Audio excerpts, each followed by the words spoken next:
श्रीमद् भगवद गीता अध्याय 10 श्लोक 27 से शुरू करते हैं।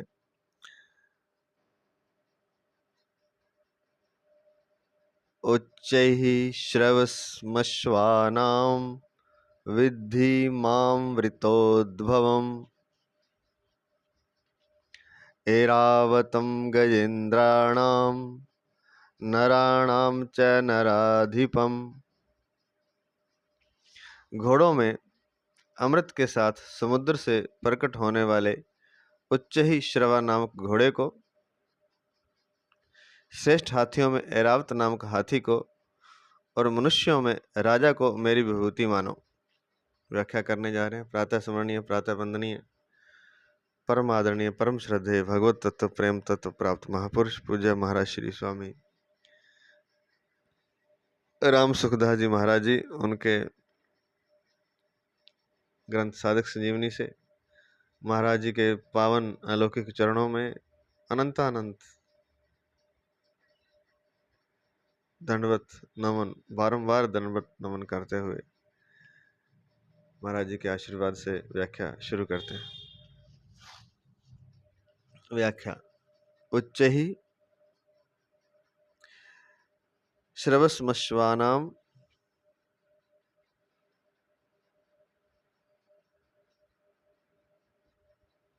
विद्धि माम मृतोद्भवम। समुद्र मंथन के समय प्रकट होने वाले 14 रत्नों में उच्च ही श्रवा घोड़ा भी एक रत्न है।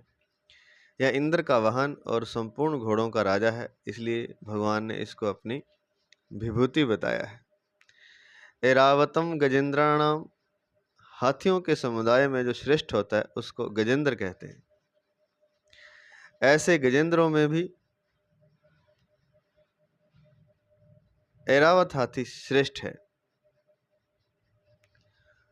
उच्च श्रवा घोड़े की तरह ऐरावत हाथी की उत्पत्ति भी समुद्र से हुई है और यह भी इंद्र का वाहन है, इसलिए भगवान ने इसको अपनी विभूति बताया है। नराणाम च नराधिपम, संपूर्ण प्रजा का पालन, संरक्षण, शासन करने वाला होने से राजा संपूर्ण मनुष्यों में श्रेष्ठ है। साधारण मनुष्यों की अपेक्षा राजा में भगवान की ज़्यादा शक्ति रहती है, इसलिए भगवान ने राजा को अपनी विभूति बताया है। स्टार लिख के दिया है यहाँ नीचे। यहाँ वर्तमान मनवंतर के मनु को भी राजा मान सकते हैं। इन विभूतियों में जो बलवत्ता सामर्थ्य है वह भगवान से ही आई है, अतः उसको भगवान की ही मानकर भगवान का चिंतन करना चाहिए।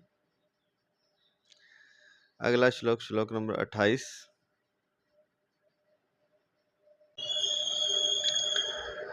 आयुधानामहं वज्रम धेनूनामस्मि कामधुक् प्रजनश्चास्मि कंदर्पः सर्पाणामस्मि वासुकिः। आयुधों में वज्र और धेनुओं में कामधेनु मैं हूँ। संतान उत्पत्ति का हेतु कामदेव मैं हूँ और सर्पों में वासुकी मैं हूँ। व्याख्या। आयुधा नाम हम वज्रम, जिनसे युद्ध किया जाता है उनको आयुध, अस्त्र शस्त्र कहते हैं। उन आयुधों में इंद्र का वज्र मुख्य है। यह दधीचि ऋषि की हड्डियों से बना हुआ है और इसमें दधीचि ऋषि की तपस्या का तेज है, इसलिए भगवान ने वज्र को अपनी विभूति कहा है। धेनु नामस्मि कामधुक्, नई ब्याई हुई गाय को धेनु कहते हैं, अर्थात दूध देने वाली नई ब्याई हुई गाय। सभी धेनुओं में कामधेनु मुख्य है, जो समुद्र मंथन से प्रकट हुई थी। यह संपूर्ण देवताओं और मनुष्यों की कामना पूर्ति करने वाली है, इसलिए यह भगवान की विभूति है।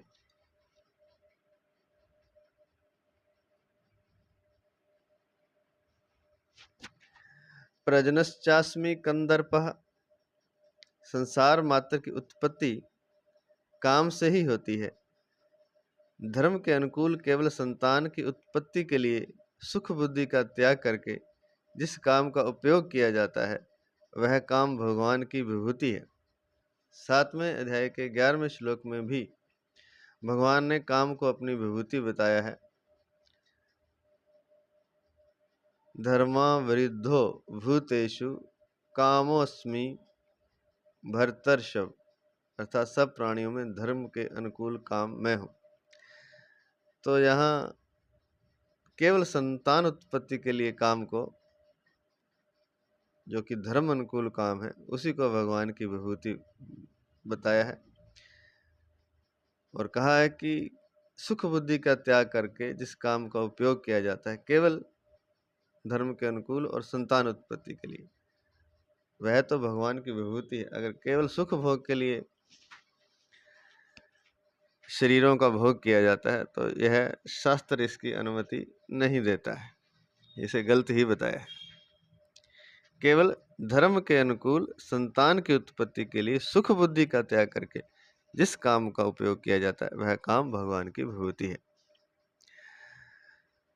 आगे सर्पाणामस्मि वासुकी, वासुकी संपूर्ण सर्पों के अधिपति और भगवान के भक्त हैं। समुद्र मंथन के समय इन्हीं की मंथन डोरी बनाई गई थी, इसलिए भगवान ने इनको अपनी विभूति बताया है।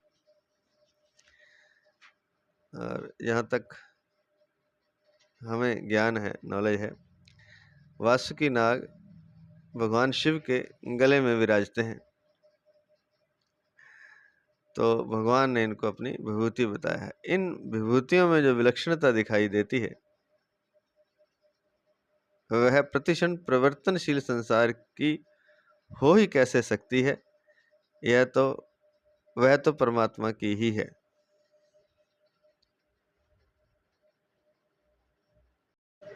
श्लोक नंबर 29। अनंतश्चास्मि नागानां, अनंतश्चास्मि नागानां वरुणो यादसामहं, पितॄणामर्यमा चास्मि यमः संयमतामहं। नागों में अनंत शेषनाग और जल जंतुओं का अधिपति वरुण मैं हूँ। पितरों में अर्यमा और शासन करने वालों में यमराज मैं हूँ।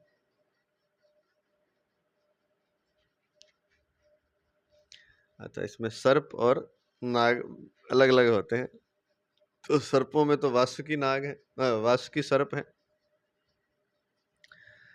और यहाँ लिखा है कि नागों में अनंत शेष नाग जिस पर भगवान विराजते हैं, शयन करते हैं, वह मैं हूँ। व्याख्या। अनंतश्चास्मि नागानाम, शेषनाग संपूर्ण नागों के राजा हैं। स्टार लिख के दिया है नीचे। सर्प पृथ्वी पर रहता है और नाग जल में रहता है, यही सर्प और नाग में अंतर है। बहुत सुंदर दिया है। जो जल में रहने वाला होता है वो नाग होता सांप की तरह, ये सेम, और रेंगने वाला जो है धरती पर वो सर्प है। तो इसलिए सर्प तो पृथ्वी पर रहता है, नाग जल में रहता है, इसलिए जल में भगवान नाग पर शयन करते हैं, शेषनाग पर। शेषनाग संपूर्ण नागों के राजा हैं। इनके 1000 फण हैं। जल में नहीं, ये क्षीर सागर में सदा भगवान की शैया बनकर भगवान को सुख पहुंचाते रहते हैं। ये अनेक बार भगवान के साथ अवतार लेकर उनकी लीला में शामिल हुए हैं, इसलिए भगवान ने इनको अपनी विभूति बताया। तो ये भगवान के साथ ही अनेक बार अवतार लेकर उनकी लीला में शामिल हुए, इसलिए भगवान ने इनको अपनी विभूति बताया। वरुणो याद सामहम,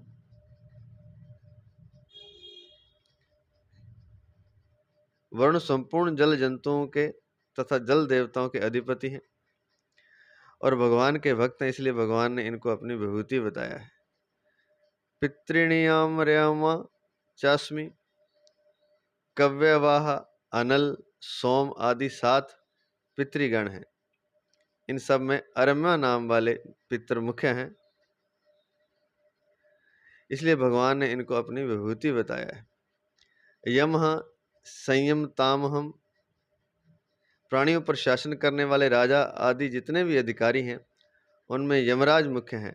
वे प्राणियों को उनके पाप पुण्यों का फल भुगताकर शुद्ध करते हैं। इनका शासन न्याय और धर्मपूर्वक होता है। ये भगवान के भक्त और लोकपाल भी हैं, इसलिए भगवान ने इनको अपनी विभूति बताया है। इन विभूतियों में जो विलक्षणता दिखती है वह इनकी व्यक्तिगत नहीं है, वह तो भगवान से ही आई है और भगवान की ही है, अतः इनमें भगवान का ही चिंतन होना चाहिए। अगला श्लोक, श्लोक नंबर 30।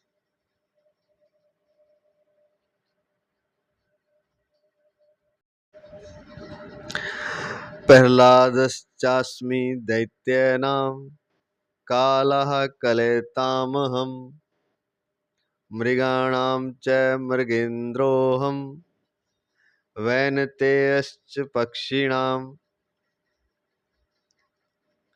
दैत्यों में प्रहलाद और गणना करने वालों ज्योतिषियों में मैं काल, गणना करने वाले ज्योतिषियों में काल मैं हूँ, तथा पशुओं में सिंह और पक्षियों में गरुड़ मैं हूँ।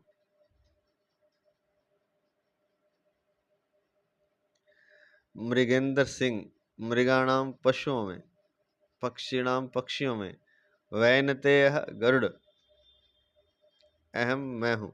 व्याख्या। प्रह्लादश्चास्मि दैत्य नाम, जो दिति से उत्पन्न हुए हैं उनको दैत्य कहते हैं। उन दैत्यों में प्रह्लाद जी मुख्य हैं और श्रेष्ठ हैं। ये भगवान के परम विश्वासी और निष्काम प्रेमी भक्त हैं, इसलिए भगवान ने इनको अपनी विभूति बताया है। प्रहलाद जी तो बहुत पहले हो चुके थे, पर भगवान ने दैत्यों में प्रहलाद मैं हूँ ऐसा वर्तमान का प्रयोग किया है।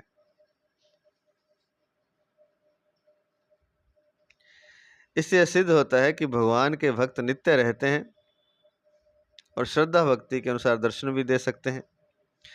उनके भगवान में लीन हो जाने के बाद अगर कोई उनको याद करता है और उनके दर्शन चाहता है तो उनका रूप धारण करके भगवान दर्शन देते हैं। बहुत ही शानदार बात।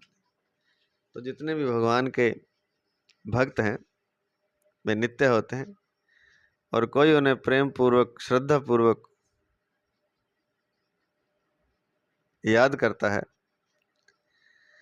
दर्शन की प्रार्थना करता है, तो उनके दर्शन होते हैं साधक को और उनका रूप धारण करके भगवान ही दर्शन देते हैं।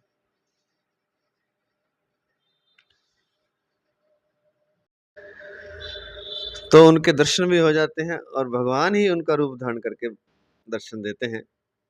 तो ये भगवान की विभूतियाँ इसलिए भगवान ही हैं, यही समझना चाहिए। जितनी भी विभूतियाँ हैं संसार में, जो भी विशेषता, महत्ता, सुंदरता, उसे भगवान ही समझना चाहिए, उसे वस्तु, व्यक्ति, पदार्थ नहीं समझना चाहिए। अगला है कालः कलयतामहम्। ज्योतिष शास्त्र में काल अर्थात समय से ही आयु की गणना होती है, इसलिए क्षण, घड़ी, दिन, पक्ष, मास, वर्ष आदि गणना करने के साधनों में काल भगवान की विभूति है। मृगाणाम च मृगेंद्रोहम, बाघ, हाथी, चीता, रीछ आदि जितने भी पशु हैं उन सब में सिंह बलवान,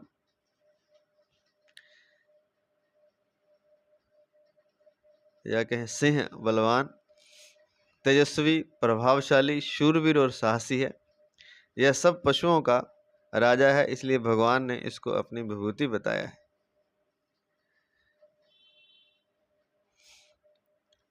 वैनतेयश्च पक्षिणाम,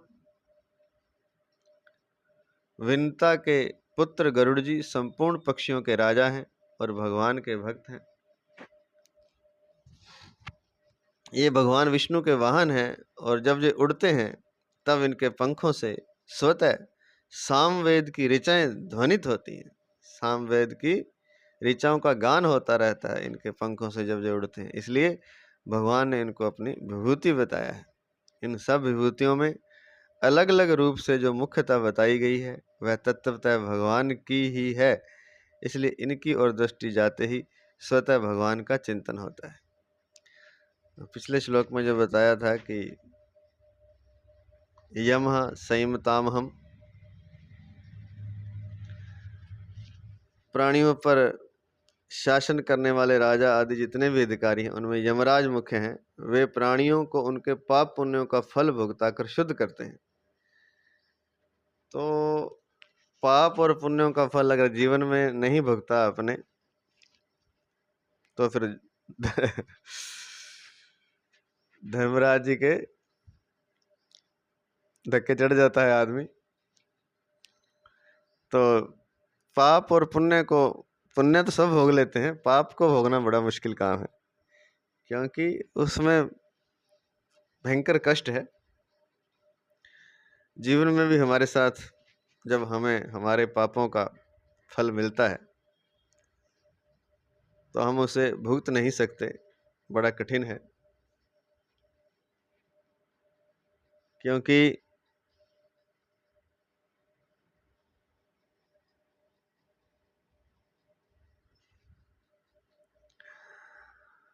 कष्ट होता है, और जब हमें कष्ट होता है तो कष्ट सहना कोई नहीं चाहता।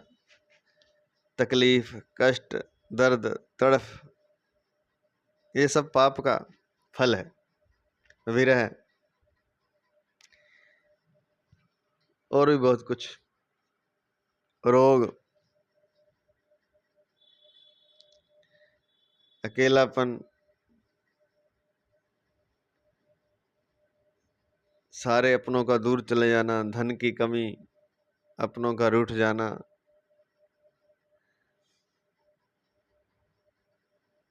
अनेक तरह के कष्ट हमें सहने पड़ते हैं पाप के फलस्वरूप। और चूंकि जब मनुष्य जीवन में होता तब उसके पास क्षमता होती है, बल होता है। चूंकि खुद हम भुगतना नहीं चाहते, इसलिए जो हमारे साथ, जो हमें कष्ट देता है, जो हमारे साथ बुरा करता है, चूंकि वो है तो पाप का फल, लेकिन जो हमारे साथ बुरा करता है हम उससे बदला लेना चाहते हैं। तो बदला ले लेंगे तो फिर वो पाप तो यूं का त्यों ही रह जाएगा, बल्कि जो बदला लिया उसका और फल भुगतना पड़ेगा। तो इसलिए जब पाप का फल कष्ट, दुख, तकलीफ आए तो उसे सहन कर लें। रोग आए तो सहन कर लें, क्योंकि वो आपको भुगतना ही है, आपकी शुद्धि के लिए है वो, नहीं तो शुद्ध नहीं होंगे आप। पाप और पुण्य है, दोनों अशुद्धियां हैं। समता जो है वो शुद्धि है, सम रहना। इसलिए कहा है यम हीना व्यथयन्ते ते पुरुषम पुरुषर्षभा, सम सम दुख सुखम धीरम सोमृतवाय कल्पते। जो व्यथित नहीं होता, यम हीना व्यथयन्ते ते पुरुषम पुरुषर्षभा, वह पुरुष पुरुषों में श्रेष्ठ है। सम दुख सुखम धीरम, जो सुख दुख में, अब सुख दुख यही है, पुण्य है तो सुख है, पाप है तो दुख है। दुख है तो कष्ट होता है, कष्ट कोई नहीं सहना चाहता, बड़ा मुश्किल है। पुण्य को तो फिर भी भोग लेता है इंसान, लेकिन धीर नहीं रहेगा पुण्य भोगते हुए, दिखावा करेगा। मैंने 1 करोड़ की गाड़ी खरीद ली, 5 करोड़ का मकान बना लिया, ये वो, मैंने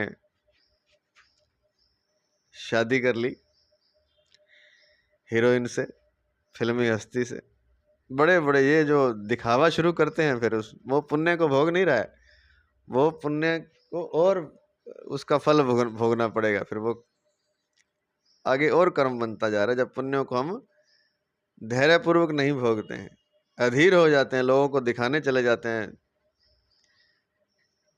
अपना अहंकार लोगों को दिखाते हैं, तो पुण्यों का फल भी भुगतना मुश्किल है। पुण्य भुगते तो शांत रहें। जो भगवान ने आपको दिया है कुछ धन संपदा, मकान, गाड़ी, जो भी सुंदरता, स्वास्थ्य, उसे सहन करें, आराम से भोग लें, लोगों को दिखाएं ना बल्कि छुपाएं। दिखाएंगे तो पुण्य आप भोग नहीं रहे तो फिर उसका फिर और भी फल है, वो जो को पाप रूप बन जाता है वो। ऐसे ही पाप का फल कष्ट है, तकलीफ है, विरह है, रोग है। अब नहीं अब क्यों भगवान तो आपको शुद्ध करना चाहते हैं, वो आपसे बदला नहीं लेना चाहते। आपके ही कर्म है, वो कर्म करके जो गलती हो गई है, अब वो आपकी चेतना में चले गए पाप पुण्य कर्म। अब वहां से उनको निकालना है तो उनको भोग करना पड़ेगा, तभी निकलेंगे जब भोग होगा। कोई चीज अंदर पड़ी है खजाने में तो वो उपयोग होगा, तभी तो उसको वो खजाना खाली होगा, खजाने से निकलेंगे। आप पाप पुण्यों को आपने खजाने में भर लिया, अब पाप का फल आ रहा है, कष्ट, दुख, तकलीफ, उसको चुपचाप सहन कर ले। ये समझ लें कि यमराज आपको दे रहे हैं कष्ट और आपको शुद्ध कर रहे हैं। अगर यहाँ नहीं भोगेंगे आप इस धरती पर, क्योंकि धरती पर थोड़ी सुविधा है ना, धरती पर तो हम बदला ले सकते हैं, हम दूसरे को कष्ट दे सकते हैं, बहुत कुछ कर सकते हैं हम। लेकिन यमराज के यहाँ फिर उस पाप को भुगताया जाएगा, नरक के रूप में, कष्ट के रूप में, वो भोगना ही पड़ेगा। वहाँ उपाय ही नहीं है वहाँ से भाग जाने का, कुछ बदला ले लेने का। जैसे किसी को सजा हो जाए, जेल में डाल दिया जाए, तो जेल में कैसे बदला लेगा वो, वहां तो उसे भोगना ही पड़ेगा। तो इसलिए धरती पर अगर पाप के फलस्वरूप कष्ट आ गया है, तकलीफ है, बहुत तड़फ है, बहुत व्यग्रता है, व्याकुलता है, बेचैनी है, परेशानी है, दिक्कत है, अकेले हो गए हैं, कोई साथ नहीं दे रहा, एक तरह से नरक ही भोग रहे हैं, तो भोग लें, उसको सहन कर लें। क्योंकि ये सहन किया हुआ आगे का रास्ता आपका साफ हो जाएगा। सहन कर लेंगे तो शुद्ध हो जाएंगे, ये आपकी शुद्धि के लिए है। नहीं, जहाँ सहन करेंगे, करना तो पड़ेगा, और बढ़ जाएगा, ब्याज और लग जाएगा, फिर यमराज के जहाँ भोगना पड़ेगा। तो यमराज भगवान की विभूति हैं, और भगवान के आदेशानुसार वे पाप और पुण्यों का फल भुगतवाते हैं, भुगताकर शुद्ध करते हैं। इनका शासन न्याय और धर्मपूर्वक होता है। तो मुख्य बात यह है कि सारी विभूतियां भगवान की हैं, इनमें भगवान को ही देखें। यमराज भी कोई आपको कष्ट देने के लिए नहीं है, भगवान ही है जो आपको शुद्ध करना चाहते हैं। तो शुद्धि का एकमात्र तरीका है, जब धरती पर हैं आप, पृथ्वी लोक में कष्ट भोग रहे हैं, परेशानी झेल रहे हैं, तो कृपया शांत होकर, स्वीकार होकर के उस दुख को पी जाएं, पचा लें उस दुख को, उस कष्ट को सहन कर लें, तो आप शुद्ध हो जाएंगे। जैसे मोह के वशीभूत होकर के हम तड़फते हैं, रोते हैं, कल्पते हैं। गीता में लिखा है, भगवान श्री कृष्ण शायद दूसरे अध्याय का 40-45वां श्लोक होगा, अभी देख लेते हैं। यदा ते मोह कलीलम बुद्धिर व्यति तरिष्यति। मोह की दलदल है भाई, मोह में पड़ करके आप जो कुछ करेंगे, आप दलदल में फंसेंगे।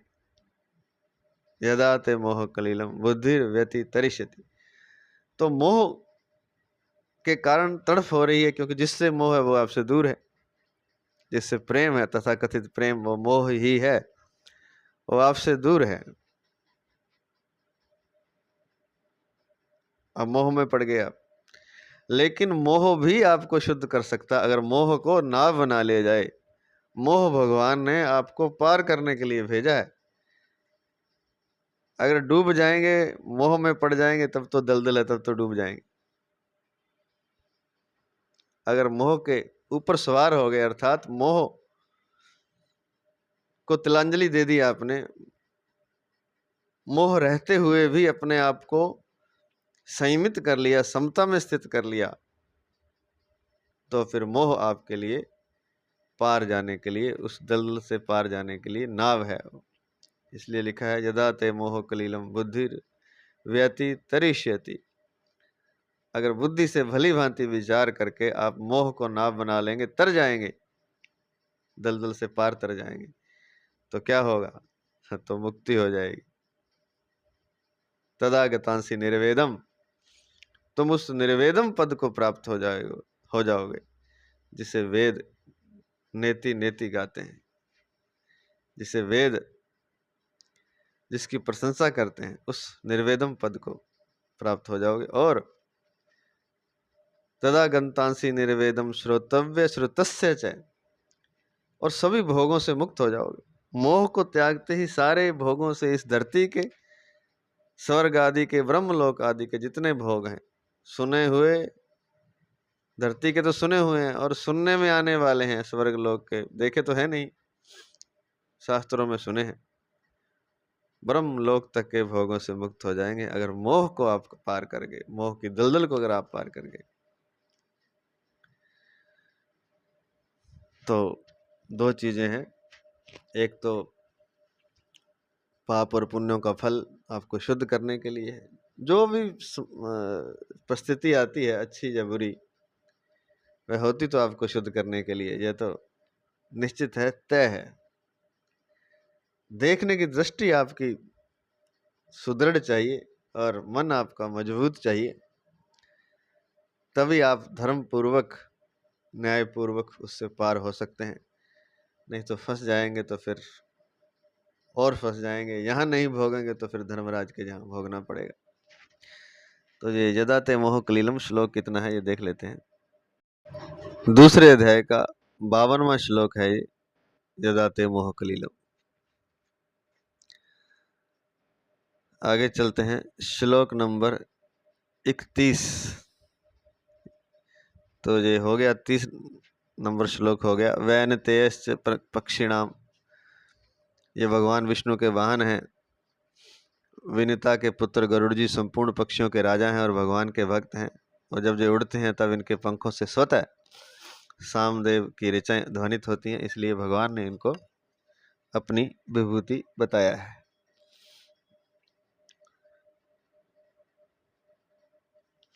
इन सब विभूतियों में अलग अलग रूपों से जो मुख्यतः बताई गई है वह तत्वतः भगवान की ही है, इसलिए इनकी ओर दृष्टि जाते ही स्वतः भगवान का चिंतन होना चाहिए। अब चलते हैं अगले श्लोक पर, श्लोक नंबर 31। पवनः पवतामस्मि रामः शस्त्रभृतामहम् ईशानामक्रश्चास्मि श्रोतासमस्मि जाह्नवी। श्रोतसामस्मि जाह्नवी। पवनः पवतामस्मि रामः शस्त्रभृतामहम्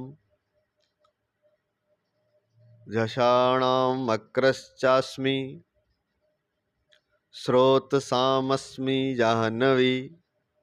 पवित्र करने वालों में वायु और शस्त्रधारियों में राम मैं हूँ, जल जंतुओं में मगर मैं हूँ, और नदियों में गंगा जी मैं हूँ। व्याख्या, पवनः पवतामस्मि, वायु से ही सब चीजें पवित्र होती हैं, वायु से ही निरोगता आती है।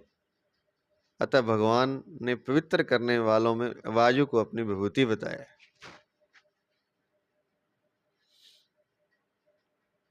कहते हैं ना कि हवा पानी बदल दो तो ठीक हो जाओगे, तो हवा पवित्र करती है, शुद्ध हवा हो तो निरोगता आती है, ऐसा लिखा है। तो इसलिए लिखा है पवनः पवतामस्मि, पवित्र करने वालों में मैं पवन हूं। तो भगवान ने पवित्र करने वालों में वायु को अपनी विभूति बताया है। रामः शस्त्रभृतामहम्, ऐसे तो राम अवतार हैं, साक्षात भगवान हैं, पर यहाँ शस्त्रधारियों की गणना होती है, उन सब में राम श्रेष्ठ हैं, इसलिए भगवान ने राम को अपनी विभूति बताया है। झषाणाम मक्रश्चास्मि, जल जंतुओं में मगर सबसे बलवान है, इसलिए जलचरों में मगर को भगवान ने अपनी मगरमच्छ को अपनी विभूति बताया है। इसलिए जलचरों में मगर को भगवान ने अपनी विभूति बताया है। झषाना मतलब जल जंतु हैं जो उनको बोलते हैं, झष जल जंतु। स्रोत सामस्मी जाह्नवी, जाह्नवी बोलते गंगा को, माँ गंगा को। प्रवाह रूप से बहने वाले जितने भी नद नदी नाले झरने हैं उन सब में गंगा जी श्रेष्ठ हैं। ये भगवान की खास चरणोदक है, चरणोदक है, भगवान के चरणों का अमृत है जी। गंगा जी अपने दर्शन स्पर्श आदि से दुनिया का उद्धार करने वाली है। गंगा जी का दर्शन भी कर लिया, स्पर्श कर लिया तो भी उद्धार हो जाता है। मरे हुए मनुष्यों की अस्थियां गंगा जी में डालने से उनकी सदगति हो जाती है, इसलिए भगवान ने इनको अपनी विभूति बताया है। बहुत ही सुंदर बात है ये। भारत में तो ये रिवाज है कि अस्थियों को गंगा जी में प्रवाहित किया जाता है। उसका कारण ये है कि जैसे यहाँ लिखा है, गंगा जल से अस्थियों का जब मेल हो जाता है तो वो जिसकी अस्थियां हैं वो तो मर गया, वैसे उसकी शरीर अलग हो गया, लेकिन जिसकी अस्थियों को गंगा जल में डाल देते हैं वो स्वर्ग की प्राप्ति होती है, उसको सदगति होती है, ऐसा शास्त्रों में लिखा है। वो स्वर्गवासी हो जाता, चाहे कुछ भी किया हो, पाप भी किए हो तो भी, ऐसे शास्त्र लिखते हैं और सच ही होगा। मरे हुए मनुष्यों की अस्थियां गंगा जी में डालने से उनकी सदगति हो जाती है, इसलिए भगवान ने इनको अपनी विभूति बताया है। वास्तव में इन विभूतियों की मुख्यता न मानकर भगवान की ही मुख्यता माननी चाहिए, कारण कि इन सब में जो विशेषता महत्ता देखने में आती है वह भगवान से ही आई है। 17वें श्लोक में अर्जुन के 2 प्रश्न थे। पहला, भगवान को जानने का मैं आपको कैसे जानूं, और दूसरा, जानने के उपाय का।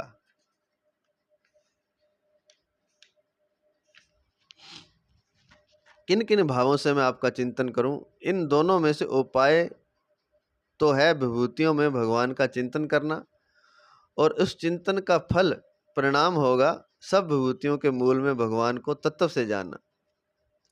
जैसे शस्त्रधारियों में श्री राम को और वृषणियों में वासुदेव अर्थात श्री कृष्ण को भगवान ने अपने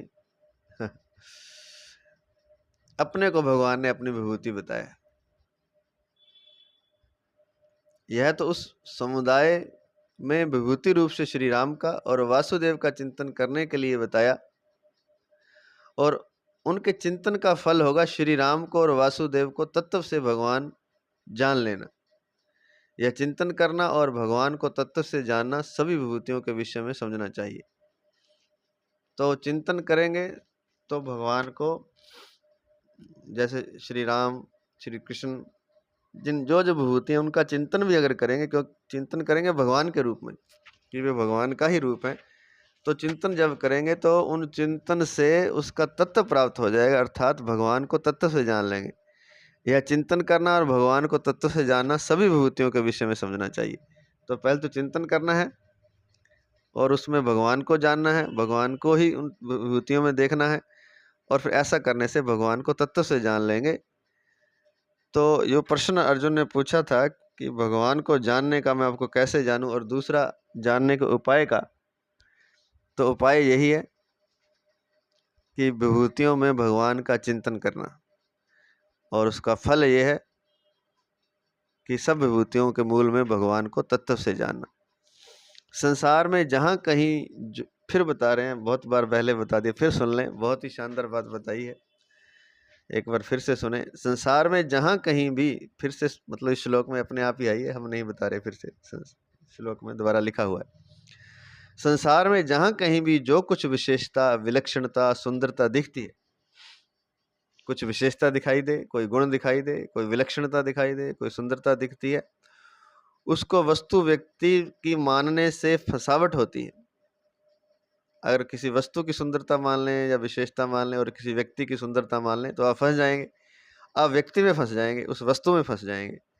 लेकिन अब उस वस्तु व्यक्ति की ओर से ध्यान हटा करके अब ये जाने कि जो जिसमें जो सुंदरता है ये भगवान के कारण ही है। वस्तु व्यक्ति की क्या हिम्मत की उसमें सुंदरता आ जाए, क्या औकात वस्तु व्यक्ति की कि वह सुंदर हो जाए। भगवान ही उसमें झलक रहे हैं, इसलिए व्यक्ति सुंदर दिखाई दे रहा है, इसलिए वस्तु में विशेषता दिखाई दे रही है। तो उसको वस्तु व्यक्ति की मानने से फंसावट होती है, अर्थात मनुष्य उस विशेषता आदि को संसार की मानकर उसमें फंस जाता है। इसलिए भगवान ने जहाँ मनुष्य मात्र के लिए यह बताया है कि तुम लोग उस विशेषता सुंदरता आदि को वस्तु व्यक्ति की मत मानो, प्रत्युत मेरी और मेरे से ही आई हुई मानो।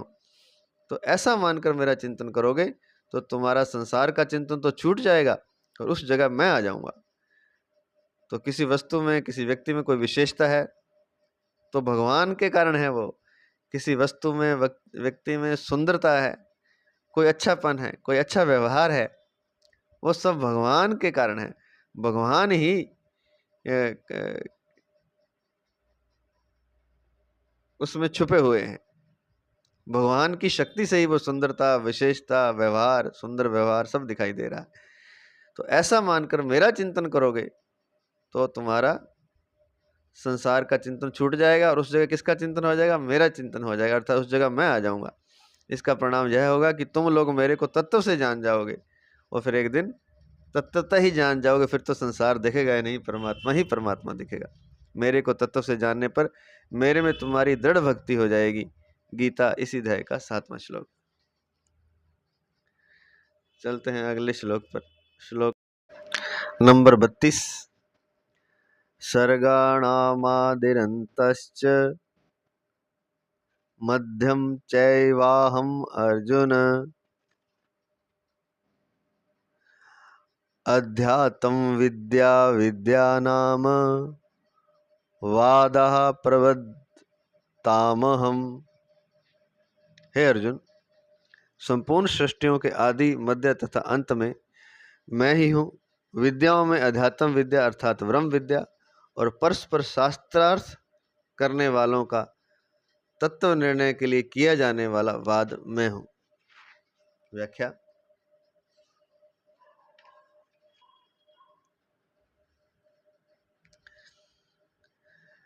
सर्गाणामादिरन्तश्च मध्यम चैवाहम्।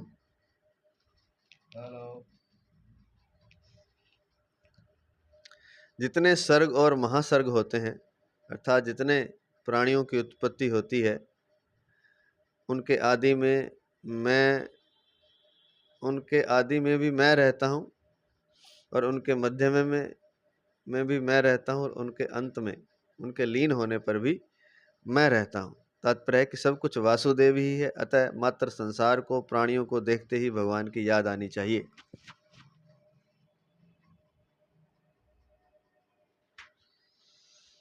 अध्यात्म विद्या विद्या नाम, जिस विद्या से मनुष्य का कल्याण हो जाता है वह अध्यात्म विद्या कहलाती है। स्टार लिख के दिया है नीचे। अध्यात्म विद्या और राज विद्या, इन दोनों में अंतर है। अध्यात्म विद्या में निर्गुण स्वरूप की मुख्यता है और राज विद्या में सगुण स्वरूप की मुख्यता है। संसार का अभाव करके निर्गुण परमात्मा को जानना अध्यात्म विद्या है। सब देश, काल, वस्तु, व्यक्ति, परिस्थिति, घटना आदि में व्यापक रूप से नित्य निरंतर रहने वाले सगुण परमात्मा को जानना राज विद्या है। तो जिस विद्या से मनुष्य का कल्याण हो जाता है वह अध्यात्म विद्या कहलाती है। दूसरी संसारिक कितनी ही विद्याएं पढ़ लेने पर भी पढ़ना बाकी ही रहता है, परंतु इस अध्यात्म विद्या के प्राप्त होने पर पढ़ना अर्थात जानना बाकी नहीं रहता। इसलिए भगवान ने इसको अपनी विभूति बताया है। अगला वाद है प्रवदतामहम। आपस में जो शास्त्रार्थ किया जाता है वह 3 प्रकार का होता है। नंबर 1 जल्प, युक्ति प्रयुक्ति से अपने पक्ष का मंडन और दूसरे पक्ष का खंडन करके अपने पक्ष की जीत और दूसरे पक्ष की हार करने वालों की भावना से जो शास्त्रार्थ किया जाता है उसको जल्प कहते हैं। नंबर 2 वितंडा, अपना कोई भी पक्ष न रखकर केवल दूसरे पक्ष का खंडन ही खंडन करने के लिए जो शास्त्रार्थ किया जाता है उसको वितंडा कहते हैं। नंबर 3 वाद, बिना किसी पक्षपात के केवल तत्व निर्णय के लिए आपस में जो शास्त्रार्थ विचार विनिमय किया जाता है उसको वाद कहते हैं। बिना किसी पक्षपात के केवल तत्व निर्णय के लिए आपस में जो शास्त्रार्थ अर्थात विचार विनिमय किया जाता है उसको वाद कहते हैं। जैसे दो भक्त बैठते हैं तो एक दूसरे से बात करते हैं अध्यात्म की, तो उसको वाद कहते हैं। उपयुक्त तीनों प्रकार के शास्त्रार्थों में वाद श्रेष्ठ है। इसी वाद को भगवान ने अपनी विभूति बताया है। तो एक तो है जल्प, जो पहला है उसमें अपने पक्ष का मंडन दूसरे पक्ष का खंडन करके शास्त्रत किया जाता है और दूसरे पक्ष की हार करने के लिए। वितंडा वो होता है अपना कोई भी पक्ष ना रख करके दूसरे का बात का खंडन ही करना है, बस कुतर्क करना है। कहने कुतर्क तो नहीं, तर्क द्वारा ही दूसरे पक्ष का खंडन ही खंडन करने के लिए जो शास्त्र के है उसको वितंडा कहते हैं। और एक होता है वाद, जो आपस में शास्त्रार्थ बिना किसी पक्षपात के केवल तत्व निर्णय के लिए किया जाता है। विचार अर्थात उसको ये भी कह सकते हैं कि विचार विनिमय किया जाता है किसी निष्कर्ष पर तत्व निर्णय तक पहुंचने के लिए, उसको वाद कहते हैं। और तीनों प्रकार के शास्त्रार्थों में अर्थात जल्प, वितंडा और वाद में वाद श्रेष्ठ है। इसी वाद को भगवान ने अपनी विभूति बताया है। अंत में परिशिष्ट भाव। लौकिक विद्याओं में अध्यात्म विद्या अर्थात आत्मज्ञान श्रेष्ठ है।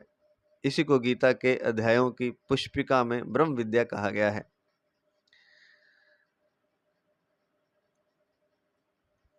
जैसे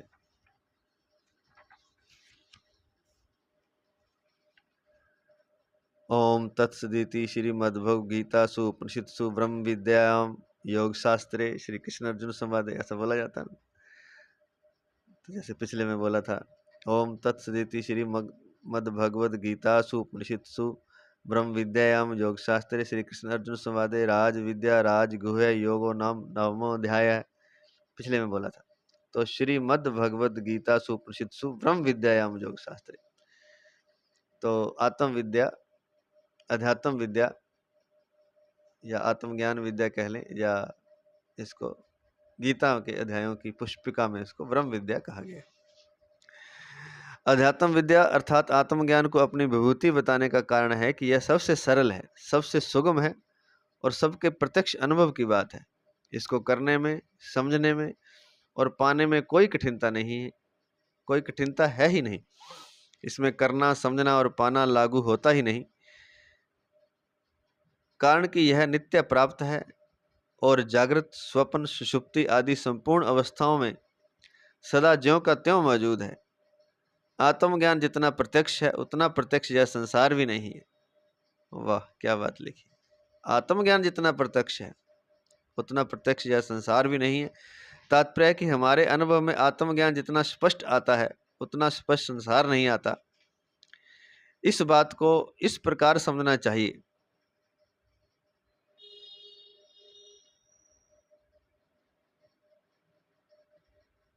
तात्पर्य है कि हमारे अनुभव में आत्मज्ञान जितना स्पष्ट आता है उतना स्पष्ट संसार नहीं आता। इस बात को इस प्रकार समझना चाहिए। हम अपने बालकपन को देखें और वर्तमान अवस्था को देखें तो शरीर वही नहीं रहा, आदत वही नहीं रही, भाषा वही नहीं रही, व्यवहार वही नहीं रहा, स्थान वही नहीं रहा, समय वही नहीं रहा, साथी वही नहीं रहे, क्रियाएं वही नहीं रही, विचार वही नहीं रहे, सब कुछ बदल गया। पर सत्ता रूप से हम स्वयं नहीं बदले, तभी हम कहते हैं कि मैं तो वही हूँ जो बालकपन में था। तात्पर्य यह हुआ कि जो बदल गया वह अलग स्वभाव वाला है और जो नहीं बदला वह अलग स्वभाव वाला है। जो नहीं बदला वह हमारी असली स्वरूप अर्थात शरीर ही है और जो बदल गया वह शरीर है। यह आत्मज्ञान है। बहुत ही सुंदर बात है। अगला श्लोक, श्लोक नंबर 33। फिर आज 33 तक करेंगे, शेष कल करेंगे।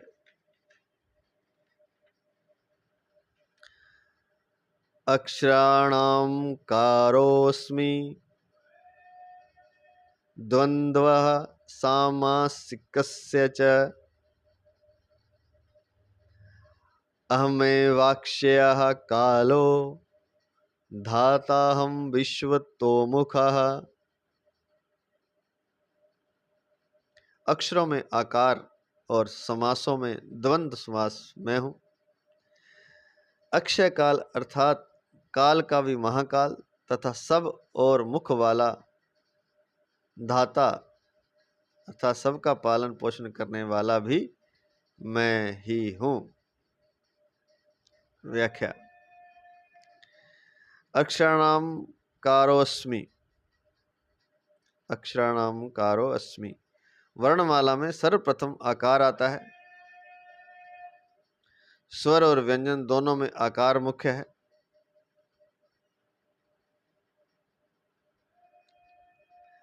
आकार के बिना व्यंजनों का उच्चारण नहीं होता, इसलिए आकार को भगवान ने अपनी विभूति बताया है। जो अ अक्षर है, सर्वप्रथम आकार आता है, जो इसके बिना किसी स्वर का व्यंजन का उच्चारण ही नहीं होता, इसलिए आकार को भगवान ने अपनी विभूति बताया है। द्वंद्वः समासिकस्य च, जिससे दो या दो से अधिक शब्दों को मिलाकर एक शब्द बनता है, उसको समास कहते हैं। समास कई तरह के होते हैं, उनमें अव्ययी भाव, तत्पुरुष, बहुब्रीहि और द्वंद्व, ये चार मुख्य हैं। दो शब्दों के समास में यदि पहला शब्द प्रधानता रखता है तो वह अव्ययी भाव समास होता है। यदि आगे का शब्द प्रधानता रखता है तो वह तत्पुरुष समास होता है। यदि दोनों शब्द अन्य के वाचक होते हैं तो वह बहुव्रीहि समास होता है। यदि दोनों शब्द प्रधानता रखते हैं तो वह द्वंद्व समास होता है। द्वंद्व समास में दोनों शब्दों का अर्थ मुख्य होने से भगवान ने इसको अपनी विभूति बताया है।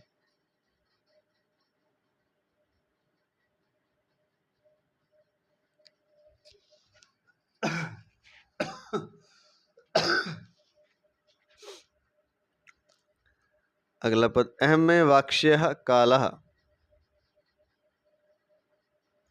जिस काल का कभी क्षय नहीं होता, अर्थात जो कालातीत है और अनादि अनंत रूप है, वह काल भगवान ही हैं।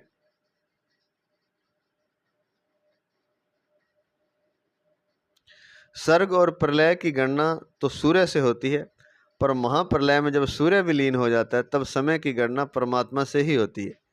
स्टार लिख के दिया है नीचे।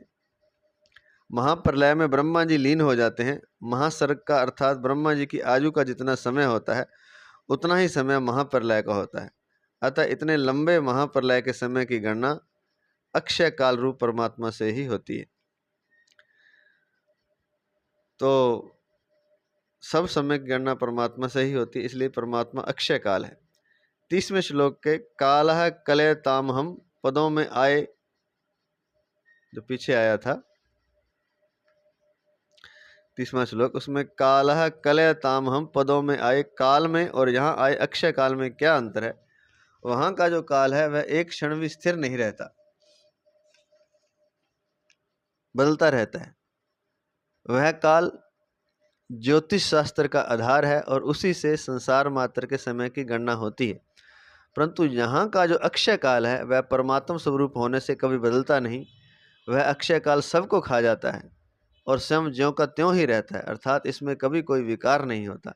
उसी अक्षय काल को यहाँ भगवान ने अपनी विभूति बताया है। आगे 11वें अध्याय में भी भगवान ने कालोस्मि, 11वें अध्याय का 32वां श्लोक, पद से अक्षय काल को अपना स्वरूप बताया है। अगला पद है, धाता हम विश्व तो मुखः।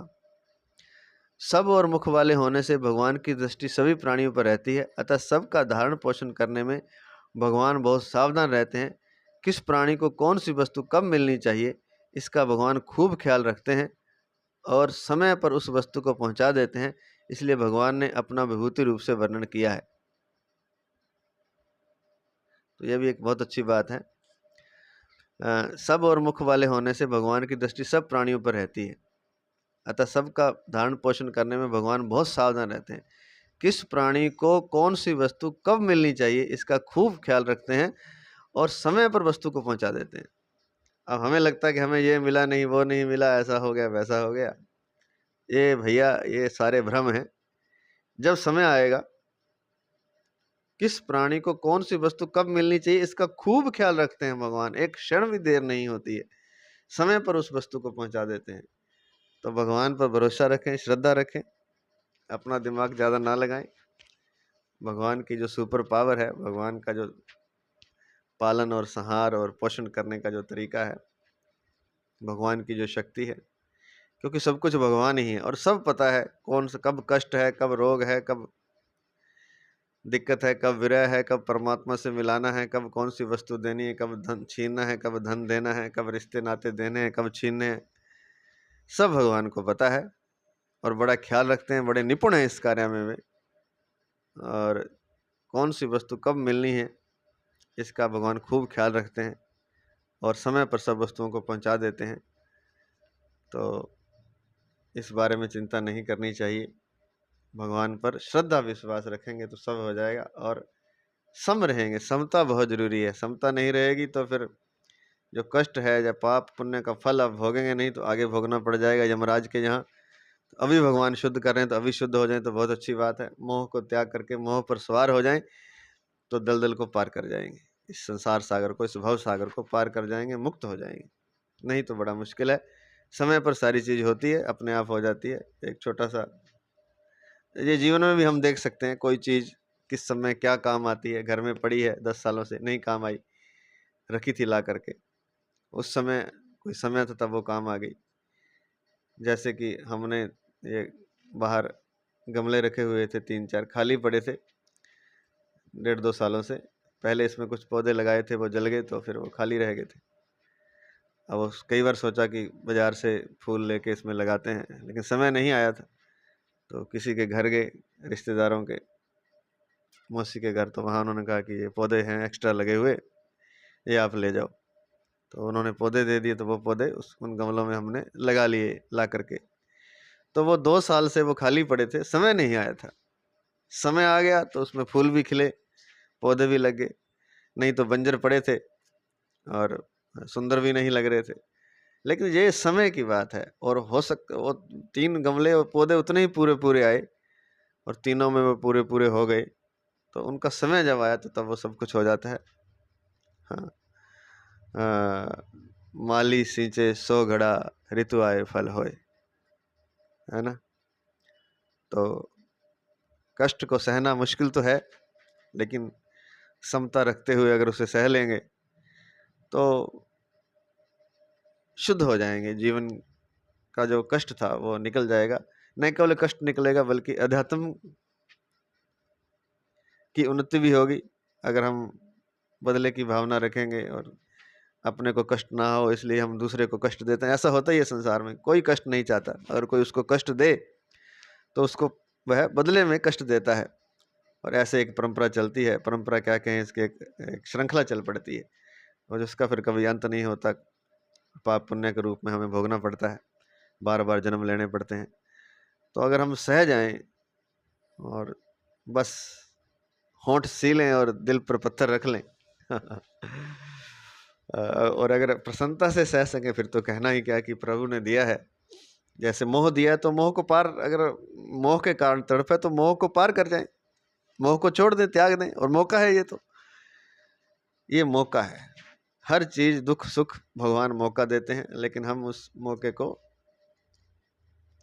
फायदा नहीं उठाते, सदुपयोग नहीं करते, बल्कि दुरुपयोग कर लेते हैं। पहले भी लिखा है कि सुख दुख का सदुपयोग करना है, बहुत बार गीता में आया है। पहले सुख आए तो दुख आए तो, सुख आए तो ज्यादा उछलना नहीं है, सम रहना है, और दुख आए तो उसको सहना है, उसको सहना है भाई, उसको सहना है। तो ऐसे हम समता को प्राप्त हो जाएंगे। और जब समता को प्राप्त हो जाएंगे, जो समता को प्राप्त होगा वही अमृत का, वही मोक्ष का, वही परमात्मा के प्रेम का अधिकारी होता है। ये उथले उथले जो छलकते रहेंगे, जरा सी बात पे क्रोधित हो जाएंगे और दूसरे को कष्ट पहुंचाएंगे, यहाँ तक कि लोग कत्ल तक भी कर देते हैं, उसकी फिर सजा यहाँ भी भुगतनी पड़ती है। और आगे तो कर्मों की श्रृंखला बनती ही है यमराज के जहाँ और अगले जन्मों में, तो वो फिर श्रृंखला कभी पूरी नहीं होती, बड़े लंबे चक्र में पड़ जाता है। इसलिए सहन कर जाए, अगर पी जाए तो उसके जैसा कोई नहीं है। इसलिए लिखा है, दूसरे अध्याय का शायद 15वां श्लोक है, यम ही ना व्यथयन्ते ते पुरुषम पुरुषर्षभा। जो व्यथित नहीं होते हैं वह पुरुष पुरुष श्रेष्ठ हैं। सम दुख सुखम धीरम सो मृतवाय कल्पते। वह अमृत के अधिकारी हैं जो सुख दुख में धीर रहते हैं, धीरज रखते हैं, शांत रहते हैं, सम रहते हैं, समता में स्थित रहते हैं। तो समता सबसे बड़ा योग है। इसलिए तो भगवान ने कहा समत्वम योग उच्चते, समता श्रेष्ठ योग है। आज इतना ही। जय श्री कृष्ण, जय जय श्री कृष्ण, जय जय श्री कृष्ण। बड़े भाग्य से ये गीता आदि रामायण आदि ग्रंथों का श्रवण करने को मिलता है। तो जिनको मिल रहा है वो आनंद लें, और जिनको मिल रहा है वो निश्चित ही भवसागर से भी पार हो जाएंगे, क्योंकि मात्र सुनने से ही हो जाता है, ऐसा लिखा है। क्योंकि सुनने से ही सब कुछ होता है। सुन लेंगे तो कुछ तो असर करेगा, 100% नहीं करेगा तो हाँ 90 करेगा, 90 नहीं करेगा तो 50, 50 नहीं तो 10, कुछ तो करेगा। 10 नहीं तो 1% भी करे, कुछ तो करेगा असर। सुना हुआ होगा तो कहीं तो वो बात हृदय में घर करेगी, और जब घर करेगी तो समता में धीरे धीरे ही सही स्थित तो हो ही जाएगा। आज नहीं तो कल। जिसने गीता का अध्ययन किया, जिसने रामायण का अध्ययन किया, जिसने भक्तमाल का, जिसने विनय पत्रिका का और रामचरितमानस का, वो अवश्य ही समता में स्थित होगा और समत्वम योग उच्चते, और मुक्त हो जाएगा। जब वह धीरे धर लेगा, सब कुछ सहन कर लेगा, तो अवश्य ही अमृत का, मोक्ष का, प्रेम का, सबका अधिकारी वो हो जाएगा। आज इतना ही। जय जय श्री कृष्ण, जय जय श्री कृष्ण, जय जय श्री कृष्ण।